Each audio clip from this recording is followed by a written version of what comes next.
esse tema, que há muito tempo vem nos incomodando no Brasil, é verdade, ele tomou uma dimensão internacional a partir dos Twitter Files. Eu quero saudar aqui o Eli Vieira, que está presencialmente, o David Agape e o Michael Schellenberger, os dois virtualmente, que fizeram esse trabalho de exposição ao mundo dos arquivos do Twitter sobre o Brasil.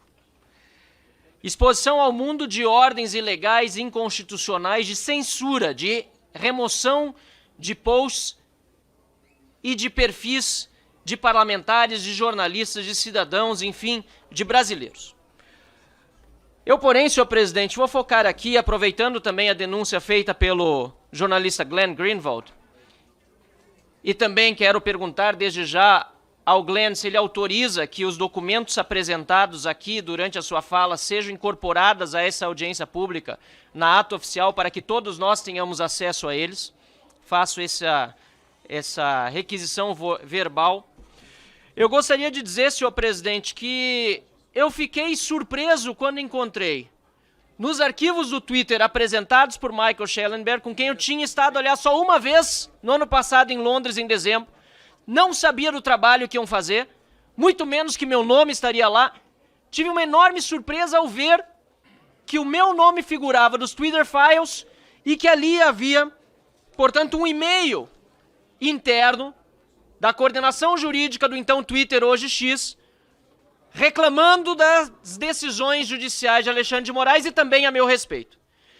Eu quero dizer, senhor presidente, que todos aqueles que dizem que falta ao Michael Schellenberger, ao Eli Vieira, ao David Agape mostrar as provas, os documentos de que, de fato, ocorreram essas ordens ilegais, eu preciso dizer a todos aqui que eu mostro aqui e agora o documento do meu caso, a decisão do TSE em relação aos Twitter Files, em relação à censura que foi promovida contra mim.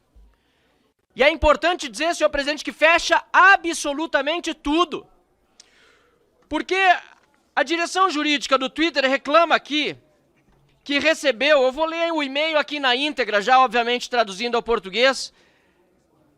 O diretor jurídico do Twitter diz o seguinte: nós recebemos uma ordem judicial do TSE para a retirada de um contento específico, mas não foi apresentada o URL, ou seja, o link postado por essa conta verificada, e que fosse retirado dentro de 1 hora, sob ameaça de uma multa de R$150 mil, porque o usuário supostamente usou o seu perfil em rede social para postar fake news e encorajar a rejeição do sistema eleitoral e do resultado eleitoral. Senhor, é um absurdo, em primeiro lugar, já a narrativa, porque esse vídeo eu postei como crítica ao Ministério Público do Trabalho, não foi uma crítica ao TSE.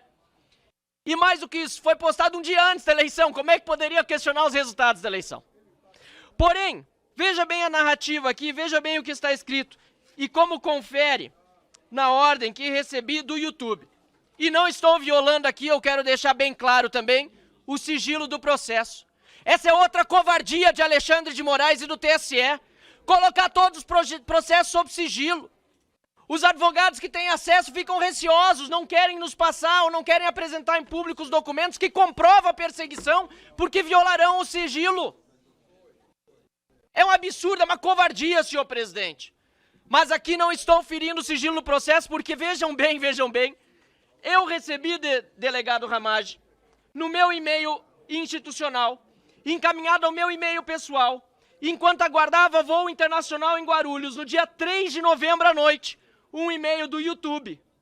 Não foi da Justiça Eleitoral.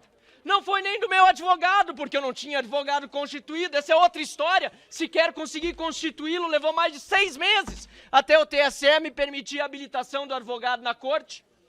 O YouTube manda 2 e-mails, primeiro em inglês às 16h42, dizendo que receberam uma ordem para retirar o conteúdo, e o segundo às 18h30 e alguma coisa, dizendo qual era o conteúdo específico e anexando a petição do Tribunal Superior Eleitoral.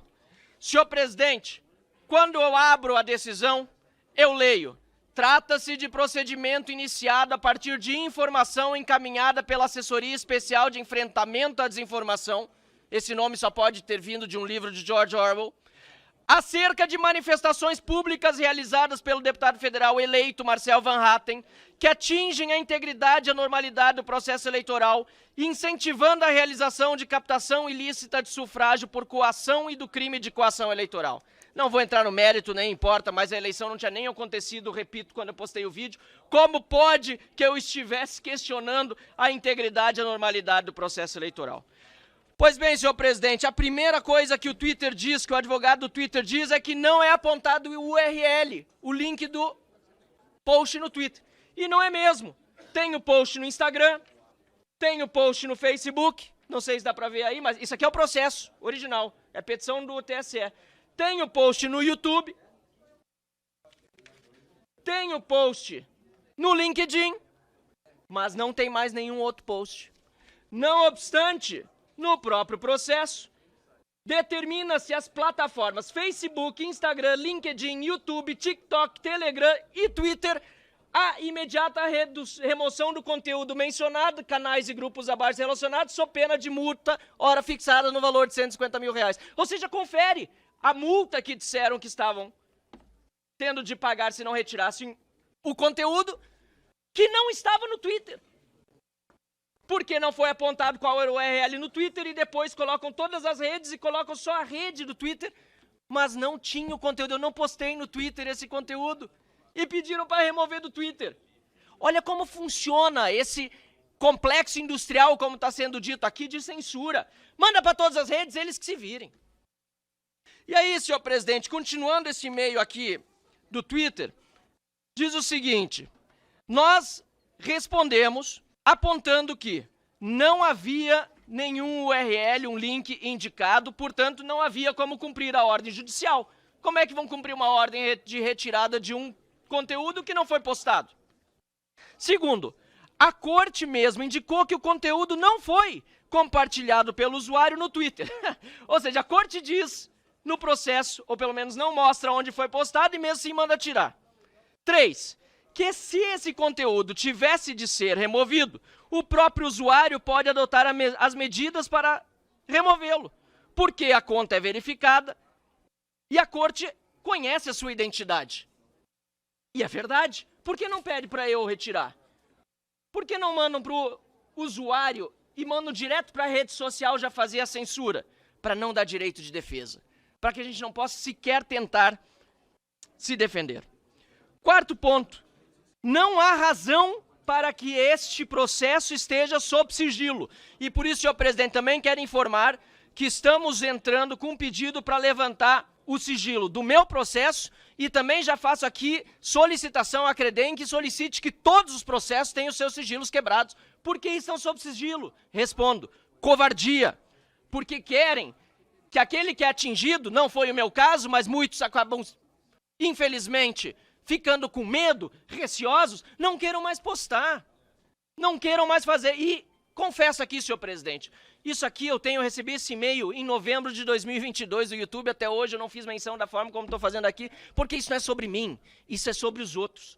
E se eu ficasse tocando muito no meu caso, inclusive depois, com a ameaça de uma multa diária de R$20 mil, por cada post que eu fizesse repetindo esse caso, talvez eu começasse a ficar com medo de pensar só no meu processo. Eu decidi esquecer isso e tratar dos outros e defender os outros. Mas agora, Deus nos dá a oportunidade, por meio do trabalho de Michael Schellenberger e dos jornalistas Eli e David, de tratar também no meu caso, que apareceu e que eu nem imaginava, porque são centenas, milhares de casos, podiam ser tantos os outros. Ainda diz aqui o e-mail, senhor presidente, o limite de 1 hora para cumprir com a lei não está mais válido, porque a resolução, aquela apócrifa lá atrás, da censura só por uns dias, da Carmen Lúcia, etc., dizia que as ordens só podiam continuar sendo emitidas de censura até 3 dias depois da eleição. E esta ordem aqui foi 4 dias após a eleição, senhor presidente. E por isso, diz o Twitter no e-mail interno, ela não podia ser aplicada. Senhor presidente, e eu não quero aqui tratar apenas do meu caso, são tantos outros casos que merecem atenção, mas repito, com o meu caso fica claro, e os documentos estão aqui comprovando a relação do que o Twitter disse internamente com o processo físico. Eu quero dizer, senhor presidente, que é uma vergonha nós vivemos num país em que dizem que para defender a democracia tem que fazer censura. O que disse o Michael Schellenberger há pouco na fala dele resume tudo.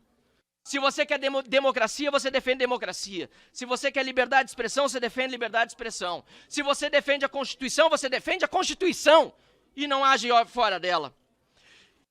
E muito menos faz essa perseguição covarde contra pessoas com as quais você eventualmente não concorda. Tenho repetido, senhor presidente, que muitos dos que hoje estão censurados me criticaram no passado. Muitos de forma injusta. Muitos, inclusive, de forma ofensiva.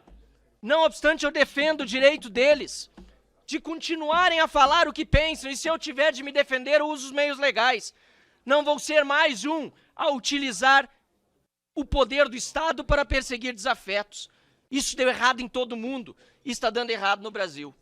E para concluir, senhor presidente, para não ficar mencionando as idas e vindas de um processo que, aliás, é importante também ainda mencionar, primeiro pediu para tirar um post, o TSE, e depois, quando questionaram os advogados do Twitter que não havia o tal do post, se realmente era para tirar o post, porque o post não estava lá, o juiz, para não acertar que estava errado, o juiz, eu vou ler o nome dele, mas é o juiz auxiliar de Alexandre de Moraes, cadê o nome?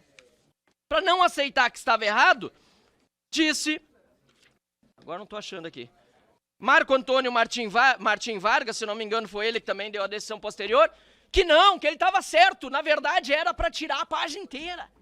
Por isso que depois eu fui descobrir, deputado Mário Frias, que quando Arthur Lira pediu para desbloquear todas as páginas dos deputados que estavam fora do ar, inclusive do Nicolas, Major Vitor Hugo, me ajuda quem mais estava bloqueado, eram quase 8, 10 deputados bloqueados, Gustavo Gayer, Bia Kicis, eu fui arrolado junto, e o ministro Alexandre de Moraes, na decisão, diz o seguinte, ó, ele diz, ó, pode desbloquear as páginas do Major Vitor Hugo e do Marcel Van Hatten, mas, aqui tá aqui, ó, mas a incidir na hipótese de reiteração de divulgação dos conteúdos indicados, vai pagar multa de R$20 mil, que pode ser descontada direto do salário se eu não tiver na conta esse dinheiro. Ou seja, ele diz, se ele se reincidir, eu vou bloquear de novo, sendo que nunca tinha sido bloqueado. Porque, no fundo, senhor presidente, a gente sabe como o Estado é ineficiente. E até para censurar está sendo ineficiente. Está fazendo confusão. É um complexo industrial fajuto, mas que está perseguindo ilegalmente. Nós temos uma chance aqui, senhor presidente, no Brasil, de fazer história para o mundo. E assim eu quero encerrar minha fala. Por quê? Porque os problemas que estamos enfrentando no Brasil são problemas enfrentados na União Europeia, são problemas, aliás, enfrentados dentro da União Europeia em países específicos. Michael Schellenberg, na semana que tive o privilégio de acompanhá-lo, tem falado do exemplo da Escócia e da Irlanda. São problemas enfrentados no Canadá, na Austrália, nos Estados Unidos. E, claro, no Brasil também. Nós temos a chance, nesse momento, de Elon Musk, que está conosco nisso por princípio, disse que se tiver que fechar o escritório, perder as receitas dele aqui, ele vai até o final. Nós estamos com a oportunidade de, no momento em que ele compra uma briga com um país como o Brasil, demonstrar para o mundo todo que quando vencemos com a liberdade de expressão, a democracia e a Constituição do nosso lado, aqui no Brasil nós podemos vencer no mundo todo. E é esse o nosso objetivo agora. É a nossa responsabilidade. Os brasileiros que têm acompanhado isso tudo, que se sintam motivados. Porque americanos, inclusive como o Glenn, que está aqui, independentemente da posição ideológica, o Michael também, independentemente da posição ideológica dele, e o Elon Musk, que é estrangeiro, nascido na África do Sul, e tantos outros no exterior, estão preocupados com o Brasil e lutando por nós. Se eles estão lutando por nós, mais ainda nós temos a obrigação e o dever de lutar pelo nosso país. Conto com todos nesse sentido, podem contar comigo, senhor presidente, e todos os documentos que eu apresentei aqui já estão à disposição da comissão e dos colegas para comprovar que o Twitter Files só mostrou a ponta do iceberg. Com certeza, Elon Musk tem muito, mas muito mais a divulgar por aí, ainda mais agora com a ajuda do Congresso americano. Muito obrigado, senhor presidente.